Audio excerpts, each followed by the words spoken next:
میں جب طالب علم تھا مدرسے میں آیا تو مزے لیس زندگی تھی.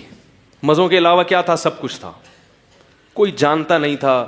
مجھے 4 آدمیوں میں بیان کے لیے ہمارے استاذ نے کھڑا کیا تو میں ٹوٹا پھوٹا سا میں نے بیان کیا. انہوں نے کہا اس وقت کیا حال ہوگا جب ہزاروں لوگ تمہارا بیان سنیں گے. تو مجھے لگا یہ لطیفہ سنا رہے ہیں. میں نے کہا کیوں ہزاروں لوگ ہمارا بیان سنیں گے بھائی, کیوں سنیں گے؟ مولویوں کی کون سنتا ہے؟ ہم کسی مسجد میں امامت کر رہے ہوں گے, اذان دے رہے ہوں گے, بس یہی ہماری ایکٹیویٹیز ہوں گی. مدرسے کے لیٹرین ہم صاف کرتے تھے, حالانکہ مدرسے والے بھنگی رکھ سکتے تھے, لیکن ہمارے شیخ مفتی رشید احمد صاحب رحمہ اللہ تعالی نے کہا طلبہ کی انا کو ختم کرو. کس کو؟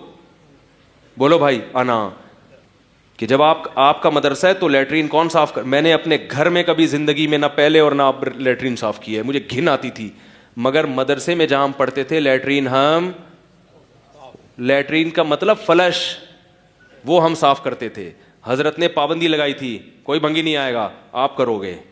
فرمائے علم حاصل کرنا ہے تو اسی طرح کرنا پڑے گا آپ کو. ان کی رائے تھی کہ یہ انا ختم ہو. بزرگوں کی چپلیں ہم سے سیدھی کروائی جاتی تھیں, استاذ ہم کو ڈانٹتے تھے, ہمیں اجازت نہیں تھی, اور ہم اچھی طرح ان سے پیش آتے تھے, بہت اچھی طرح پیش آتے تھے. یہ نہیں کہ اوپر سے مجبور, بھائی ٹھیک ہے, ہمارے بزرگ ہیں, ہمارے اساتذہ ہیں, ہمارے مشائخ ہیں. تو میں اس وقت کی بات کر رہا ہوں, لیکن ہم اپنے شیخ کو دیکھتے تھے بڑے مزے میں.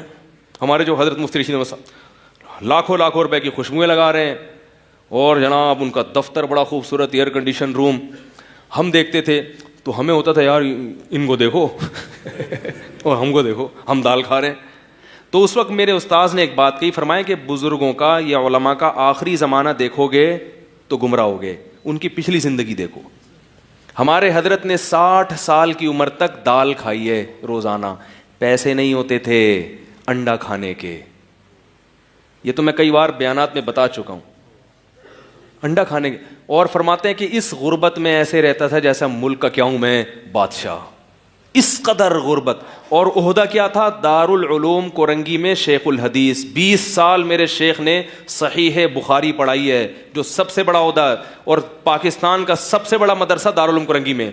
اس وقت حضرت کی تنخواہ کا یہ عالم تھا کہ لاہور سفر کرنے کے لیے حضرت کے پاس تنخواہ سے پیسے نہیں بچتے تھے. پورے سال تھوڑے تھوڑے پیسے تنخواہ سے بچا کے سال میں ایک دفعہ پھر اپنے شیخ کی زیارت کے لیے جاتے تھے.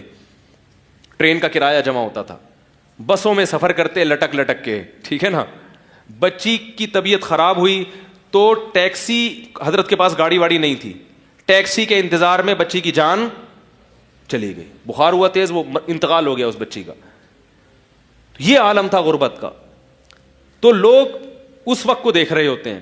حضرت مولانا طارق مل صاحب کے بارے میں لوگ کہتے ہیں لینڈ کروزر میں گھوم رہے ہو, یہ وہ ایک دن بیٹھے ہوئے تھے جامع میں, انہوں نے خود اپنا واقعہ سنایا.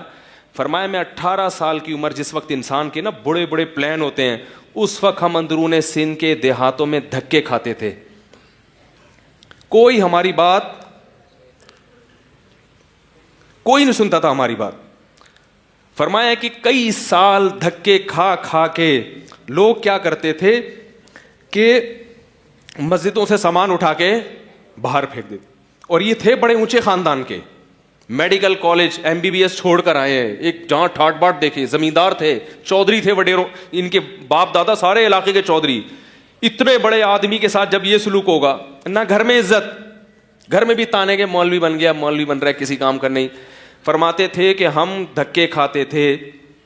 تو ایک دن میں مایوس ہو کے میں نے اپنے ایک بزرگ سے کہا, میں نے کہا حضرت یہ کب تک ہم یہ دھکے کھاتے رہیں گے, کوئی نہیں سنتا. تو فرماتے ہیں کہ انہوں نے یہ خوشخبری دی.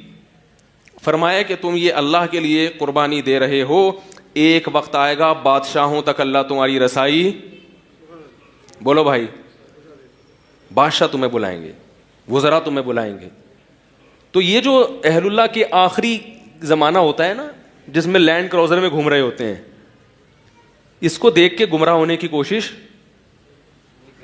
اگر مولویوں کے اتنے مزے ہوتے ہیں تو اپنے بچوں کو مولوی کیوں نہیں بناتے ہیں بھائی؟ ہر آدمی چاہتے ہیں نا میرے بچے بہت مزے کریں, تو بناؤ نا اپنے بچوں کو مولوی. آپ کو پتا ہے مدرسے میں جا کے بیٹھ جائے گا, عجیب سا, نہ کوئی سرٹیفکیٹ, کوئی ایسا سرٹیفکیٹ جس کی بیس پہ کہیں جاب مل سکے. تو اس لیے علماء کی جو قربانیاں ہوتی ہیں اس کے بعد پھر اللہ تعالیٰ کسی کو دنیا میں بھی دے دیتا ہے, کسی کو دنیا میں نہیں تو آخرت میں. تو اور سب علماء کے ساتھ بیچاروں کے ساتھ ایسا ہوتا بھی نہیں. اور ہم تو وہ اپنی گاڑی نہیں تھی, کسی بیچارے وہ دوست کی گاڑی میں بیٹھ کے چلا رہے تھے, تو وہ اپنی بھی نہیں ہوتی, ادھار ہوتی ہے, تو واپس کرنی پڑتی ہے. ٹھیک ہے نا. ٹھیک ہے جی, اب ٹائم پورا ہو گیا. مجھ سے بس اتنی محبت تھی, اب آپ تشریف لے جا سکتے ہیں.